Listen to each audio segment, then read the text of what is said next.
Introducing the epic new Swift. Time to go swifting. In the land of amusement parks, Pakistan gave us quite the roller coaster to kickstart their men's T20 World Cup campaign.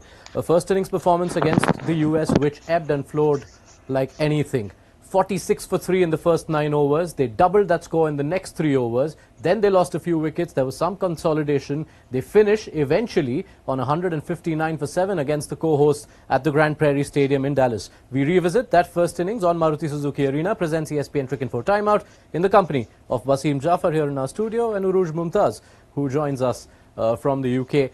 Thank you, Urooj and Wasim, and congratulations to both of you. Master predictors that you are. The score falls pretty much right in the middle and also right to your expectation, Urooj, of Pakistan giving us a roller coaster. Well, it's not just a roller coaster, it's an unmanned roller coaster and nobody has controls to it. So that's basically the problem of it. We said at the start of this that Pakistan would have had to make use of the brand new ball, the hard ball, make use of the, but it all seemed to spiral very quickly. Mohammad Rizwan in that very channel that people, sort of bowlers who worked him out know that that's the way to go with Rizwan, just slightly short of a length or around that good length with the angle across him or just the channel outside off stump. What a spectacular catch by Taylor in the slips. Usman, I thought, could have taken a little bit more time when the ball was nipping around, but the tactical change that we spoke about with the left arm, Kenjige picking up 3 wickets with 1 early breakthrough, and it really never got on. I think for Babar as well, it was a while till he got the ball in the middle of the bat, and then after he did, he started hitting a few to the fielder, so he really never got away. And I thought he also got out at a wrong time where he played his hand and he should have sort of held through that one end where Pakistan were looking sort of losing early wickets. But from Shadab's point of view, all that impetus came from him when he obviously took a couple of sixes and then continued. 40 of 25 was exactly what Pakistan needed. And I think in the end, probably just have enough. Yes, that Babar Azam innings will be a big point of contention. We will come to that in a bit. It was the last ball of the 10th over when Babar got his first boundary of the day. He was 10 of 24 before that. But before we start unpacking the rest of it, Wasim, your overall thoughts on the conditions, on the pitch. Was it tough to bat, and is this score enough? I don't think the pitch was really hard to bat. I just think that the USA bowling was very disciplined. I think they bowled well and they took their chances, and I think playing Kenjige proved out to be a right decision. He picked up 3 important wickets. I think at the end of the day, I think both the teams I think will be happy.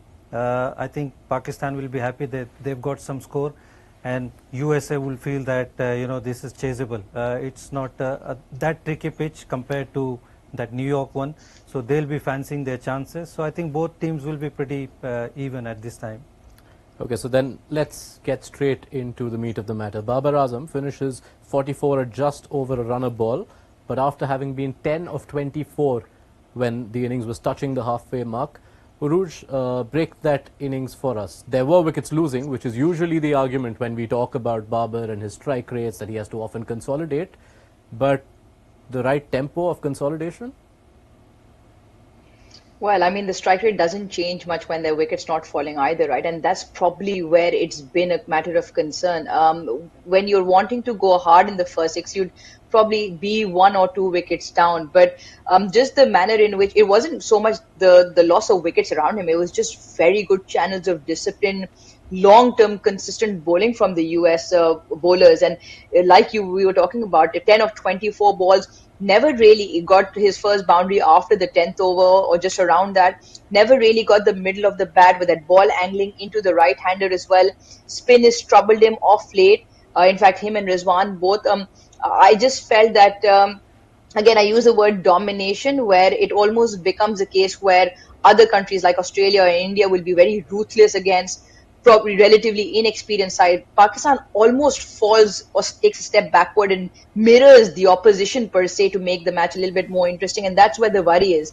Rather than going out and more wanting to express yourself, I just thought the quality of Babar Azam as well was troubled by some very, very good bowling from USA, which you can't take that away from. Wasim, as good as the bowling was, as disciplined as it was, and maybe even with challenging conditions, 10 of 24. In any scoreline, any circumstance, just feels like a bit too low. Yeah, it is. But don't forget that he's lost a couple of wickets early on, and then obviously you put yourself under pressure. And he's not somebody who's known to hit big shots up front. He's not somebody who's a six hitter. Obviously, there's a risk element which he doesn't take that much. They go at a very low strike rate. But yeah, I mean, considering they were playing USA, and you kind of expect that they would dominate. So yeah, I mean, at one point I think he was 17 ball 3 or something like that, and then obviously after that he picked up. But from wider perspective, yeah, it was really slow. Yeah, I asked this not so much for the absence of the boundaries of the big hitting, but even in a tougher, even when you find yourself in a funk, and we've already touched upon this so much in this World Cup with recalibrated scores, even just getting the singles around. Yeah. I mean, a 20 of 24 is far more acceptable. He was timing the ball, but every ball was going to the fielder, so he couldn't find the boundaries, he couldn't find the gaps, and then on top of that, he was not rotating the strike. So obviously he was putting himself under pressure, putting the non-strikers under pressure, and yeah, it kind of allowed USA to dominate that part of the game. But like Urooj says, that Shadab inning was very crucial, considering what situation they were in. So Shadab played a really good hand to get them, and then later on Shaheen Afridi. Otherwise they would have been well below par score. So they'll be happy from where they were, but they'll obviously, after this game, it's still a lot of cricket to be played, but they'll think about it, that how they've approached those first 10 overs. Yeah, that partnership of 72 in 8 overs between Babar and Shadab, with Shadab making 40 in just about 25, Urooj, becomes so key in the context of where Pakistan have finished in this innings. Your thoughts on Shadab's knock and how or why he found it easier to find the boundaries? I think that will be that the partnership, or at least Shadab's knock, might just be the difference in Pakistan just having enough runs with, obviously they come with their quality of bowling, but USA with their batters in form, that might just be the difference. Shadab is a natural ball striker. He's a naturally an aggressive player. He's a very utility cricketer. And because of him being a complete all-rounder, he feeds off when he does well in one aspect of it. And he's not the kind of, even when he came in, he was always trying to maneuver gaps, look for the gaps and pick up boundaries. And that's the kind of player he is. He won't waste a lot of deliveries either. And I think it was very crucial the way he played, his aggressive intent, which also I think allowed Babar to breathe a little bit, because the scoring from the other end got going until Azam and Shadab fell back to back. But I think I said this earlier as well, Shadab at 5, I personally like it, because he's someone who likes to take the game on. He bats for 4 in franchise cricket as well. And he's got a good array of shots, which makes him slightly utility. So, and also because he's not been quite up to the mark with the bowling, this might just be a turnaround where he gets a little bit of a spring in his step when he comes around to bowl. Yeah, and that could yet be so vital for Pakistan, those overs of spin that come from Shadab Khan. The chase is almost underway. Did you feel USA with their bowling, I mean, can't be picking at things when they've restricted a team to 160, but Jasdeep Singh rather, was one of the medium pacers who Pakistan were enjoying, and Corey Anderson, with all his experience, finishes bowling just 1 over, giving 6 runs. Underutilized a bit?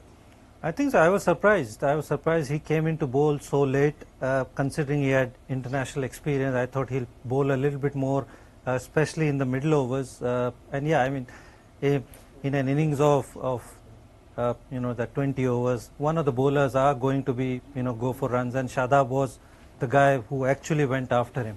So I don't think that, he's the weakling, but it's just that one of the bowlers were expensive. I thought Netrawalkar bowled really well. Harmeet also. But the game, the way it was going, you knew that, the batters are going to go after somebody after such a slow start. So, all in all, I thought the USA bowlers bowled with a lot of discipline, and a lot of credit to them for restricting Pakistan to 159.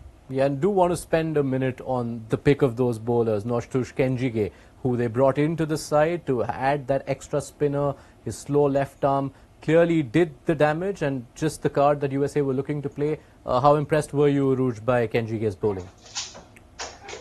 Oh, what a start, right? Like you get your first game for the World Cup, and you're the change, and obviously what an inspired change you might call it. And we were talking about this, whether this comes from just the fact that there could be an injury or this was tactical. And I thought that it was definitely tactical given Pakistan's trouble with spin. He opened the bowling as well, picked up Usman, who was very good against, in particular, slow left armers.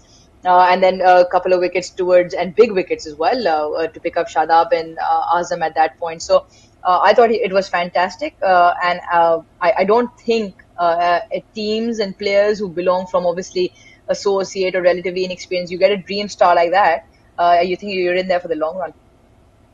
Yeah, he is quite the story. He is Kenjige, born in Alabama in 1991, spent most of his life up to 2015 in Karnataka, then went to just one of those open tryouts, and so many years on, he's here at this stage and also represents the MI franchise in both the MLC and the ILT20.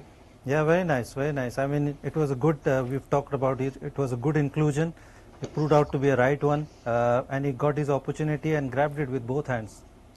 Yeah, and who knows, if something special were to happen, Kenjige becomes a household name, but there is still big innings to be played. I'll ask both of you before we leave, is anyone giving USA a chance of chasing this down? Well, if you're starting with me, definitely you have to give them a chance, especially with the way their batters are in form. We saw what Aaron Jones can do the other day.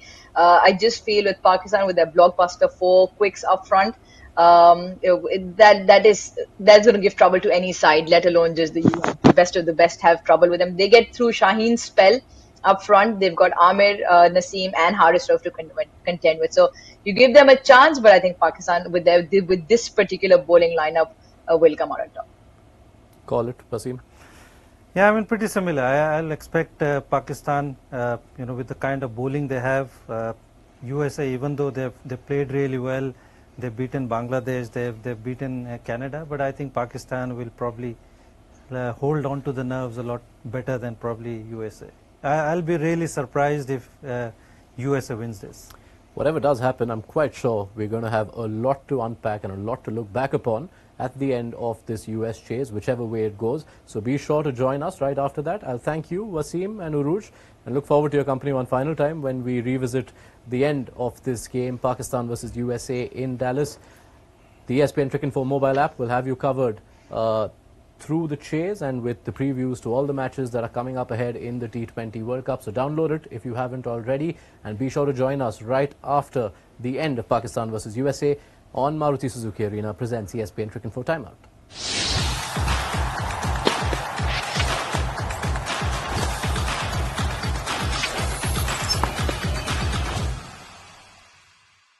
Introducing the epic new Swift. Time to go swifting.